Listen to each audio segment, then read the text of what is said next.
Bon, stop, ça coûte combien l'immigration? Parce que j'y comprends rien. On me dit toujours que les migrants volent mon travail, et pourtant on me dit aussi qu'ils profitent de l'assurance chômage. Alors même qu'ils travaillent avec le travail qu'ils m'ont volé. Bon, bref, c'est assez paradoxal, j'y comprends rien. Mais alors, est-ce que c'est vrai que ces migrants volent le travail des natifs? Déjà, c'est faux pour les emplois qualifiés, car il existe les diplômes, et les diplômes, faut qu'ils soient reconnus par le pays. Par exemple, si tu veux être avocat de droit pénal en France, mais que t'as passé ton barreau, c'est-à-dire ton diplôme pour devenir avocat au Canada, bah malheureusement, désolé mon coco, mais faudra retourner étudier, parce qu'il faut avoir le diplôme qui est validé par la France. Ça permet ainsi de sécuriser les emplois qualifiés. Et même au niveau des emplois non qualifiés, bah l'effet est minime. Par exemple, en 1980, Fidel Castro a ouvert les frontières de Cuba. Il y a plus de 125 000 Cubains qui ont émigré vers les États-Unis. Ça a augmenté la force de travail de Miami de 7%, c'est énorme. Et pourtant, il n'y a eu aucun effet notable sur le salaire ou sur le taux de chômage là-bas. Car faut pas oublier que le marché du travail n'est pas à somme nulle. C'est-à-dire que demain, si t'es embauché, bah tu vas pas voler le travail de quelqu'un. Non, tu vas créer du travail. Car tu vas créer, tu vas gagner de l'argent, tu vas consommer, etc. C'est un cercle vertueux en fait. C'est pourquoi plein d'économistes déclarent que l'immigration a plein d'effets positifs sur la croissance économique d'un pays. Oui, je suis sûr que tu savais pas que les personnes qui émigraient étaient plus dynamiques économiquement, c'est-à-dire elles créent plus d'entreprises, elles investissent plus,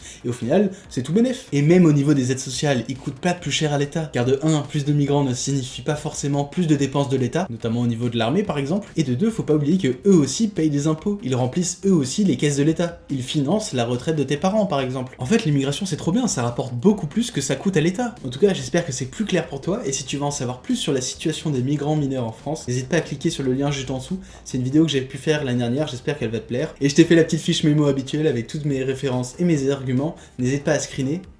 Allez, bisous.